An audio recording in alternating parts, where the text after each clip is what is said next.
Hey guys, Doug the Retirement Guy. Here we are, Retirement Challenge week number 10. Retire on $500,000. Can it be done? We're kind of trying to prove the way that you can retire and be on the easy street as we go. Let's take a look what we got for this week. This week in review, we got ourselves a new little gift for myself. It's a Selker LUXX Control Air Paddle. If you are all anything like me, you're into pickleball, you're enjoying the game. It's a $250 paddle. Uh, it's like golf clubs. It's going to hit stronger. It's going to do more. It's still the person behind the paddle who controls everything. But it's a neat little gift. We've done some rewards for having such a good couple months.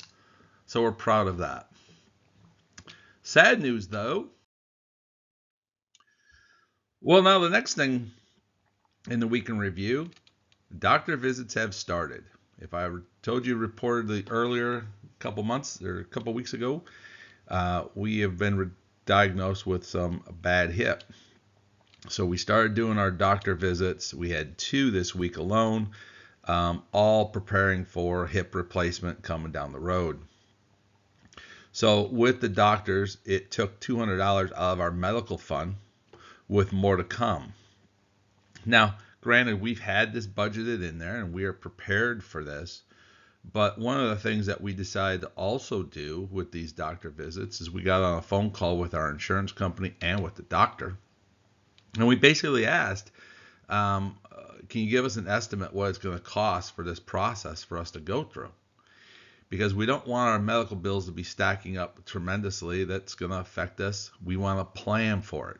And if you get anything out of these videos at all, it's all about planning. So far, they stated about $10,000 to $15,000 in costs. Now, right off the bat, I can tell you that the insurance has a $9,500 payout maximum, so we know we're going to have to fall below that. But we're just kind of getting a feeling of where we're at. We're probably going to get a better analysis over the next couple weeks of what our cost basis will be and so on. We'll be planning out our medical costs to fit into the budget. So this is another hurdle that we have to go through that a lot of people in retirement will go into. But if you're not prepared, if you're not balanced, if you're not focused on what you're doing, these become headaches versus becoming very easy issues to handle. Well, let's take a look at our dividend report for this week. Again, QTE and XDT are the only 2 that paid this week. And again, they're overperforming. They're doing more than what we're budgeting for. We're over $318 over our estimated income. So again, things are just continuously piling up in the positive factor that we're going to have more money than we originally planned. And now with the medical issues, we're going to need that extra money. Let's take a look at our stock portfolio. And again, we are basically up 1.65 for the so far over the period of time that we've had this 10 weeks. But over last week, we lost about 729 points. So we're down a little bit from last week. But again, we're still above our 465 initial investment. We're excited about that. The ones that keep doing it is Main Street is now up to 15.82% growth.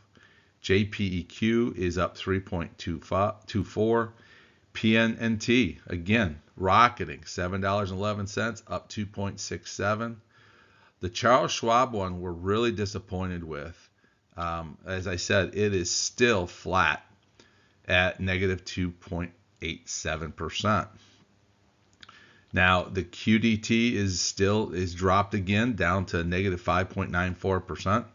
Even with that great dividend that they're paying, we're losing a lot of value in our market. So we have that back on kind of a watch and see what we need to do there. And XDT dropped again. It's now negative 4.456.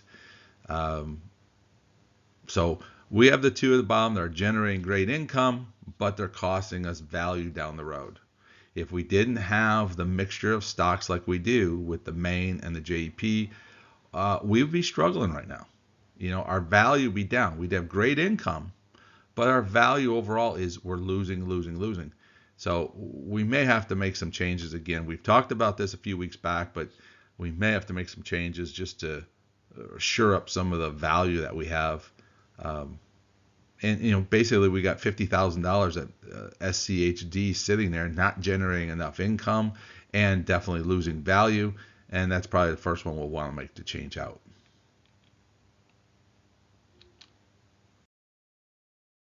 So in summary, guys, income is right where we expect it. Growth is holding at 1.65. We'd like to see that increase, but it's at least holding. And the medical will be tested over the next 3 weeks.